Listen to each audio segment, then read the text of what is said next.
ज्ञानमयिनं तु महेश्वरम्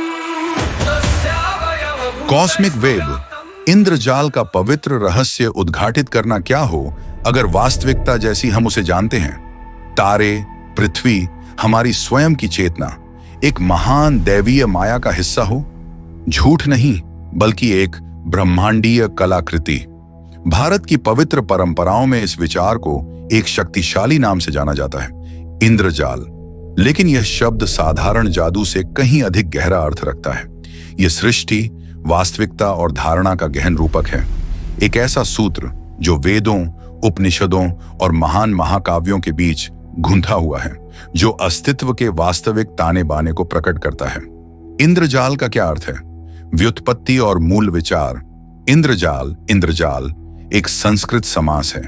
यह इंद्र से बना है, जो देवताओं के राजा और स्वर्ग के शासक हैं, और जाल से, जिसका अर्थ होता है जाल, ताना बाना या जाली। अतः शाब्दिक रूप से इंद्रजाल का अर्थ है इंद्र का जाल। लेकिन जाल का एक दूसरा महत्वपूर्ण अर्थ भी है, छल, धोखा या मायावी क्रिया।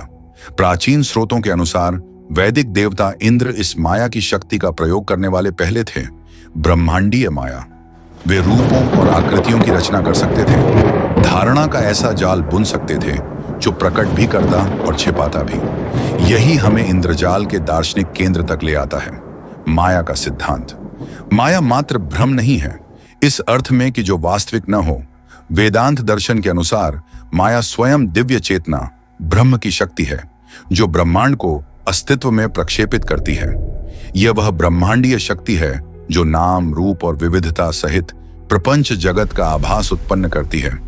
जैसा कि प्राचीन ऋषियों ने सिखाया, माया एक साथ ही ब्रह्म की एकमात्र अपरिवर्तनीय वास्तविकता को ढंकती भी है और उसे ब्रह्मांड के रूप में प्रकट भी करती है। यह परम कलाकार की दैवीय कला है। इसे समझने के लिए हमें कुछ प्रमुख शब्दों से परिचित होना होगा। इंद्रजाल, जैसा हमने कहा, माया का जाल है। इस भ्रम को प्रायः लीला कहा गया है, अर्थात दैवीय क्रीड़ा, ब्रह्मांड की स्वतः स्फूर्त आनंदमय सृष्टि। जो इस शक्ति का उपयोग करता है उसे मायाविन कहा जाता है। माया का महान जादूगर या संचालक। व्यक्तिगत स्तर पर इस जाल में हमारी उलझन अविद्या के कारण होती है, अर्थात आध्यात्मिक अज्ञान, अपने सच्चे आत्मा की अस्थायी देह और मन से की गई भूलपूर्ण पहचान। यह गलत पहचान उपाधियों के माध्यम से होती है, सीमित करने वाले उपांग या परिस्थितियां जो हमें परिभाषित करती प्रतीत होती हैं, परंतु वास्तव में हमारी सच्ची प्रकृति नहीं है। इंद्रजाल एक दर्शन के रूप में माया, परस्पर निर्भरता और प्रतिबिंब उपनिषद, जो हिंदू दर्शन की दार्शनिक नींव है, परम वास्तविकता, प्रत्यक्ष जगत और माया की शक्ति के बीच इस संबंध पर सीधा प्रकाश डालते हैं। श्वेताश्वतर उपनिषद इस सिद्धांत की सबसे स्पष्ट घोषणाओं में से एक प्रस्तुत करता है। मायां तु प्रकृतिं विद्यान मायनम तु महेश्वरम तस्यावयव भूतैस्तु व्याप्तम सर्वमिदं जगत।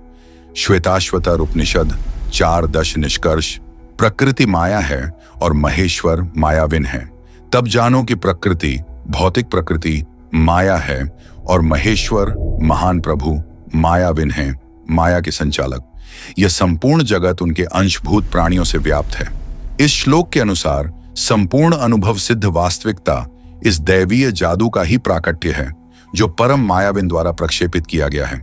इसी विचार को भगवत गीता के केंद्र में भी रखा गया है, जहां भगवान कृष्ण अपनी दैवीय शक्ति का स्वरूप स्पष्ट करते हैं। दैवी ह्येषा गुणमयी मम माया दुर्तया मामेव ये प्रपद्यन्ते माया मेतां तरन्ति ते। मेरी यह दैवी माया जो 3 गुणों से बनी है अत्यंत दुस्तर है, किंतु जो केवल मेरी शरण में आते हैं वे इसे सहज ही पार कर जाते हैं। कृष्ण कहते हैं कि यह दैवी ऊर्जा उनकी है और वे इस ब्रह्मांडीय प्रक्रिया के संचालक हैं। मयाध्यक्षेण प्रकृतिः सूयते सचराचरम हेतुनानेन कौन्तेय जगद्विपरिवर्तते। मेरी अधीक्षणा में ही प्रकृति संपूर्ण सृष्टि चर और अचर की उत्पत्ति करती है। हे कुंती पुत्र, इसी कारण से यह जगत चक्रानुसार चलता रहता है। यह समझाने के लिए कि किस प्रकार एक ही परम स्रोत से सब कुछ उद्भूत हो सकता है, मुंडक उपनिषद एक शक्तिशाली उपमा प्रस्तुत करता है। यथोर्णनाभिः सृजते गृह्णते च यथा पृथिव्यामोषधयः संभवन्ति यथा सतः पुरुषात् केशलोमानि तथाक्षरात् संभवतीह विश्वम जिस प्रकार मकड़ी अपना जाला बुनती और पुनः उसमें समेट लेती है, जिस प्रकार पृथ्वी पर औषधियां उत्पन्न होती हैं, जिस प्रकार जीवित पुरुष से केश और रोम उत्पन्न होते हैं, उसी प्रकार अक्षर अविनाशी से यह विश्व उत्पन्न होता है। यह सृजन शक्ति और सृष्टि स्वयं अलग अलग नहीं है, लेकिन यदि हम इस दैवीय वास्तविकता का ही अंग हैं, तो हम इसे प्रत्यक्ष क्यों नहीं करते? कठोपनिषद समझाता है कि हमारे इंद्रियों की रचना ही बाहर की ओर देखने के लिए हुई है, माया के जाल में। परांची खाणी व्यथृण्यत स्वयंभू स्तस्मात् परांग पश्यति नान्तरात्मन कश्चित् धीरः प्रत्यगात्मा न मयक्ष दावृत्त चक्षुर मृतत्व मिच्छन। स्वयंभू ने इंद्रियों को बाहर की ओर देखने वाला बनाया, इसलिए हम भीतर नहीं बाहर देखते हैं। स्वयंभू प्रभु ने इंद्रियों के छिद्रों को बाहर की ओर कर दिया, इसलिए मनुष्य बाहर की ओर देखता है, भीतर आत्मा की ओर नहीं। एक ज्ञानी पुरुष अमृतत्व की इच्छा रखते हुए अपनी दृष्टि भीतर की ओर मोड़ी और आत्मा का दर्शन किया। इस ब्रह्मांडीय जाल की यह शक्तिशाली धारणा महायान बौद्ध धर्म में विशेषकर अवतंसक सूत्र, जिसे फ्लावर ऑर्नामेंट सूत्र भी कहा जाता है, में आश्चर्यजनक समानता पाती है। यहां इस रूपक को इंद्रजाल कहा गया है। हुआयन दर्शन परंपरा ब्रह्मांड में फैले एक विशाल जाल का वर्णन करती है। प्रत्येक गांठ पर एक पूर्ण रत्न है। यदि आप किसी एक रत्न में देखें तो आपको संपूर्ण जाल के अन्य सभी रत्नों के प्रतिबिंब दिखाई देंगे। प्रत्येक अंश में संपूर्ण समाया हुआ है। यह केवल भ्रम की बात नहीं, बल्कि कट्टर परस्पर निर्भरता का शिक्षण है। यह कि ब्रह्मांड की प्रत्येक वस्तु का अस्तित्व केवल इसलिए है क्योंकि उसका संबंध अन्य सभी वस्तुओं से है। यह संपूर्ण अस्तित्व की गहन पारस्परिकता की एक सुंदर अभिव्यक्ति है। कथाओं में इंद्रजाल, पुराण इतिहास, लीला और माया, यदि उपनिषद हमें इंद्रजाल का दर्शन देते हैं, तो महान महाकाव्य इतिहास हमें इस शक्ति को क्रियाशील रूप में दिखाते हैं। यहां माया का यह ब्रह्मांडीय जाल केवल देवताओं द्वारा ही नहीं, बल्कि नायकों और प्रतिनायकों द्वारा भी युद्ध भूमि पर एक वास्तविक शक्ति के रूप में प्रयुक्त होता है। महाकाव्य महाभारत में इंद्रजाल का उल्लेख एक विशिष्ट दैवीय अस्त्र के रूप में होता है। इंद्रजाल अस्त्र। योद्धा राजकुमार अर्जुन, जो स्वयं इंद्र के पुत्र थे, युद्ध की उष्णता में इसे प्रयोग करते हैं। महाभारत वन पर्व पुस्तक 3। निष्कर्ष, महाकाव्यों में इंद्रजाल जादुई युद्ध का एक व्यावहारिक अस्त्र बन जाता है। पाठ के अनुसार अर्जुन इंद्रजाल अस्त्र सहित अनेक अस्त्रों का प्रयोग करते हैं, यह दर्शाते हुए कि इस दैवीय माया की शक्ति को एक मूर्त रणनीतिक उपकरण के रूप में भी साधा जा सकता था। किंतु संभवतः इंद्रजाल का सबसे जीवंत और भयावह चित्रण रामायण में मिलता है। रावण का पुत्र मेघनाद कहलाता था, परंतु अपनी प्रचंड शक्ति के कारण उसने एक और भी भयानक उपाधि अर्जित की, इंद्रजित, वह जिसने इंद्र को जीता। इंद्रजित जादू और मायावी शक्तियों का महान आचार्य था। रामायण के अनुसार वह अदृश्य हो सकता था, बादलों के पीछे से युद्ध कर सकता था और अपने शत्रुओं को भ्रमित करने के लिए मायावी रूप उत्पन्न कर सकता था। उसकी शक्ति सीधा अनुष्ठान से जुड़ी हुई थी। निकुंभिला यज्ञ नामक विशेष अग्नि कर्म करने से वह अजेय हो जाता था। यह इंद्रजाल का एक स्पष्ट उदाहरण है, युद्ध में प्रयुक्त व्यावहारिक अनुष्ठानिक जादू का। जहां महाकाव्य इंद्रजाल को युद्ध के अस्त्र के रूप में दर्शाते हैं, वहीं पुराण इसके अधिक अंतरंग और भक्तिमय आयामों की खोज करते हैं। इन ग्रंथों में यह अवधारणा लीला, दैवीय क्रीड़ा के पवित्र रहस्य को समझाने हेतु विकसित होती है। इसका सबसे सुंदर चित्रण श्रीमद् भागवत पुराण की श्री कृष्ण कथाओं में मिलता है। यहाँ दैवीय माया महामाया के रूप में संसार को बांधने वाली शक्ति नहीं, बल्कि एक और अधिक सूक्ष्म आंतरिक आध्यात्मिक शक्ति है, जिसे योग माया कहा जाता है। योग माया वह शक्ति है जो भगवान की दिव्य लीलाओं को संपन्न कराती है। जब कृष्ण का जन्म हुआ तो योग माया ने कारागार के पहरेदारों पर गहरी नींद डाल दी, जिससे उनके पिता उन्हें सुरक्षित स्थान पर ले जा सके। यही योग माया थी जिसने उन्हें परमेश्वर न दिखाकर एक प्रिय शिशु, मित्र और प्रियतम के रूप में प्रकट होने दिया, ताकि भक्त उनसे इन अंतरंग संबंधों में जुड़ सकें। भागवत पुराण बताता है कि यह दैवीय शक्ति भी प्रभु की सेवा में ही स्थित है। सवे धातु पदवी परस्य दुरंत वीर्यस्य रथांग पाणे यो मायया संततयानुवृत्त्या भजेत तत्पाद सरो जगंधम। इस भागवत पुराण 1-3-38 निष्कर्ष। केवल वही भक्त जो बिना मायिक भ्रम के प्रभु की नित्य भक्ति करता है उनके परम महिमामय स्वरूप को जान सकता है। पुराण कहता है, जो कोई प्रभु के चरण कमलों की सच्ची और निरंतर भक्ति करता है बिना किसी मायिक भ्रम अमाया के, वही वास्तव में उस परम पुरुष की महिमा को समझ सकता है जिसकी शक्ति असीम है। यह स्पष्ट करता है कि सच्चा भक्त सांसारिक माया जाल में फंसे हुए जन से भिन्न है। विष्णु पुराण भी सृष्टि की क्रिया को इसी प्रकार वर्णित करता है कि विष्णु ब्रह्मा के रूप में ध्यान करते हैं और जगत की उत्पत्ति होती है। यह इस विचार को पुष्ट करता है कि जो जगत हम अनुभव करते हैं वह चेतना से उद्भूत एक भव्य दैवीय रचना है। जादू माया जाल के रूप में इंद्रजाल। उत्तरवर्ती संस्कृत और क्षेत्रीय परंपराओं में जैसे जैसे ये गहन दार्शनिक और धार्मिक विचार फैलते गए, इंद्रजाल शब्द ने अपनी स्वयं की एक रोचक यात्रा प्रारंभ की। शताब्दियों में इसका अर्थ विस्तारित हुआ और लोकप्रिय प्रयोग में यह ब्रह्मांडीय से सामान्य स्तर तक उतर आया।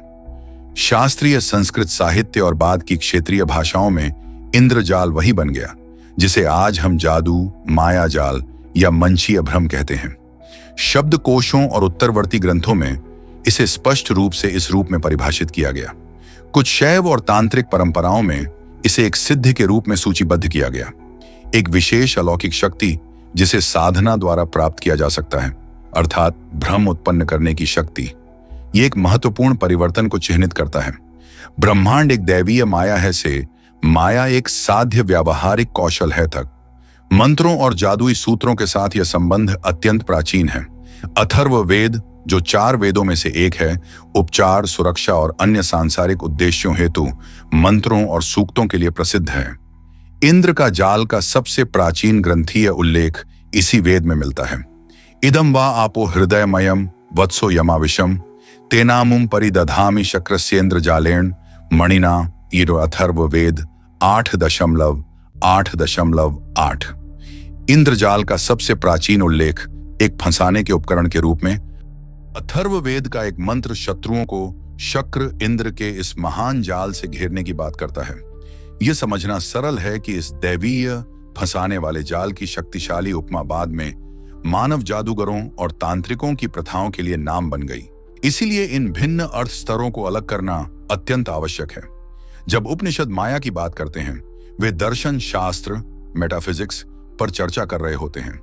जब भागवत पुराण योग माया का उल्लेख करता है तो वह दैवीय प्रेम के गहन धार्मिक सत्य को प्रकट कर रहा होता है।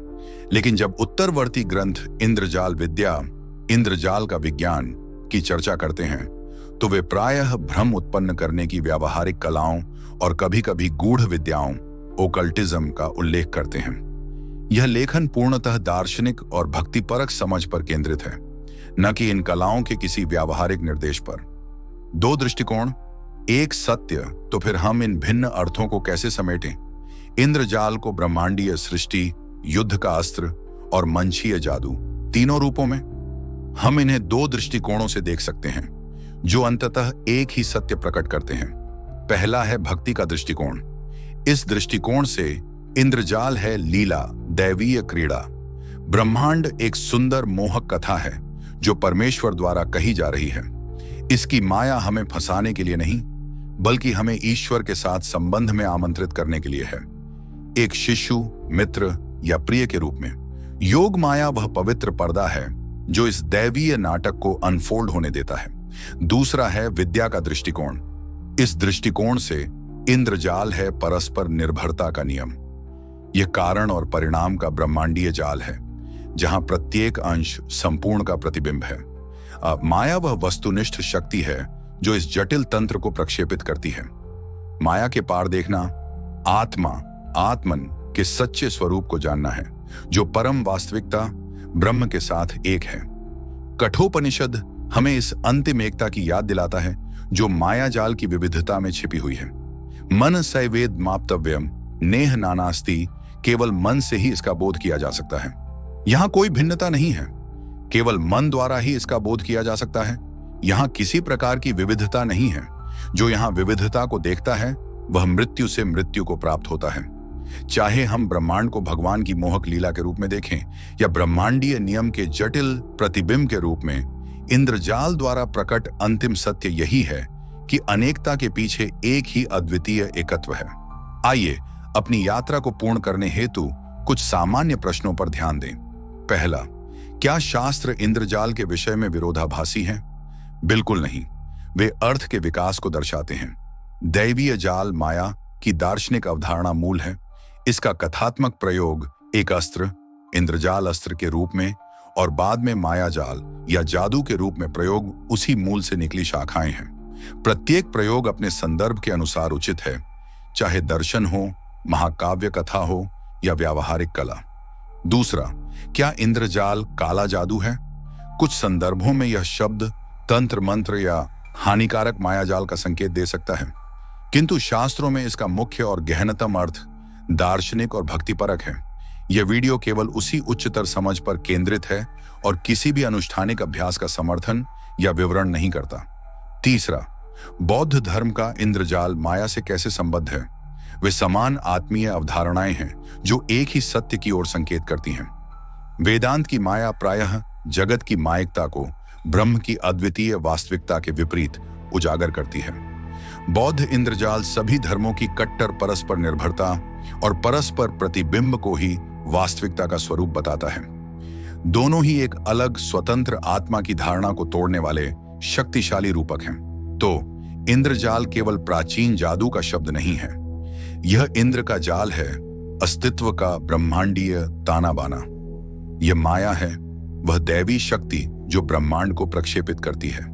यह लीला है, परमात्मा की पवित्र क्रीड़ा, और यह स्मरण कराता है कि इस महान परस्पर जुड़े हुए ब्रह्मांड में हम में से प्रत्येक एक रत्न है जो दूसरों को प्रतिबिंबित करता है और अंततः उस एक अनंत प्रकाश को प्रतिबिंबित करता है। यदि इस पवित्र ज्ञान की खोज आपसे जुड़ी हो तो कृपया इस वीडियो को पसंद करें और हमारे चैनल को सब्सक्राइब करें, ताकि दर्शन और आध्यात्मिकता की गहराइयों में ऐसे ही और अन्वेषण पा सकें। देखने के लिए धन्यवाद।